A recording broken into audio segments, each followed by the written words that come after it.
देश की राष्ट्रीय राजधानी के साथ साथ बहुत सारी ऐसी जगहों से खबर आ रही है कि लगातार धमकियां मिल रही हैं। देश में यात्री विमानों की बारी है। यात्री विमानों को मिल रही धमकी का सिलसिला लगातार जारी है।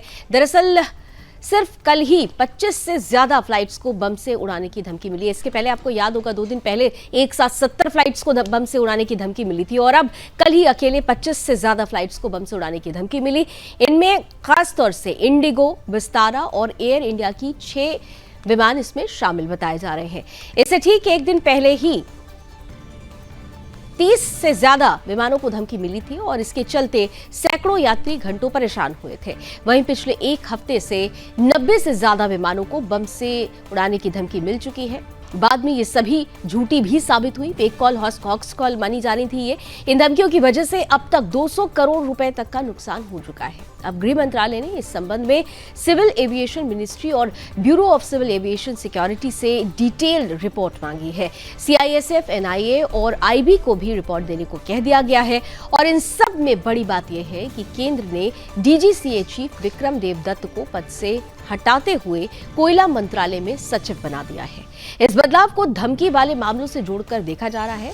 और अब आइए, ये पूरी खबर तो आपने मुझसे जान ली है। इस खबर का पक्ष और विपक्ष भी है, तो पक्ष सबसे पहले जानते हैं, बताएंगे आपको मेरे सहयोगी शिवम दत्त मेहता।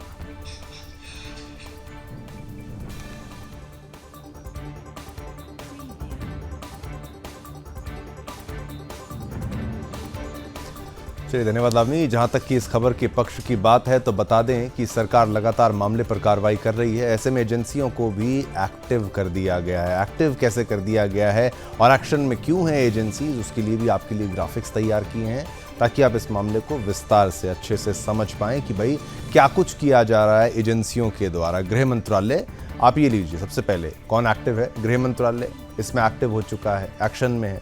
नागरिक उड्डयन मंत्रालय यहाँ पर एक्टिव है। एयरपोर्ट पर बीटीएसी, वहाँ पर वो भी एक्टिव है, एक्शन में है। तो वहीं गृह मंत्रालय ने इस पूरे मामले पर एक्शन लेते हुए डीजीसीए चीफ यानी विक्रम देवदत्त को पद से हटाते हुए कोयला मंत्रालय में सचिव बना दिया है। वहीं विमानों को मिल रही धमकी के बीच पुलिस का भी बयान सामने आया था। आप सुनिए उन्होंने क्या जानकारी दी है।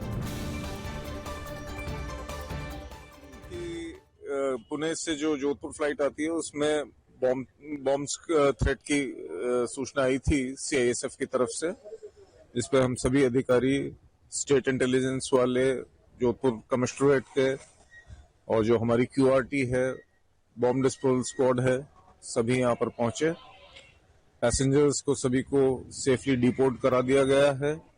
स्कैनिंग करके सारा जो उनका लगेज है उसे भी रवाना कर दिया गया है। एयरक्राफ्ट की स्क्रीनिंग कर ली गई है। अभी तक कुछ ऐसी गलत बात सामने नहीं आई है। सीआईएसएफ की जो एजेंसीज हैं वो अपने संपर्क करके इसको फ्लाइट को आगे रवानगी कराने की। तो एजेंसियां अलर्ट मोड पर हैं, लेकिन अब इस खबर का विपक्ष क्या कहता है वो आपको बताते हैं। विमानों को मिल रही धमकियों के बीच कुछ बातें आपके लिए जानना बेहद जरूरी हैं, और वो ये है कि धमकी कहां से मिल रही है, क्या कुछ रिपोर्ट कहती है, कहां से अब तक इनपुट्स मिले, वो भी आपको दिखाएंगे। दरअसल देखिए, धमकी को जो है वो फोन कॉल्स के जरिए यहां भेजा जा रहा है, ये भी खबर है। विदेशों से भी यहां धमकियां पहुंच रही हैं, जिसमें अगर बात की जाए तो लगभग 90% कॉल से ये धमकियां दी जा रही हैं। तो वहीं अगर बात की जाए 10% कॉल्स जो हैं भारत से आ रहे हैं, बाकी 90% कॉल्स ऐसे हैं जो विदेशों के जरिए यहां पर कॉल्स पहुंच रहे हैं।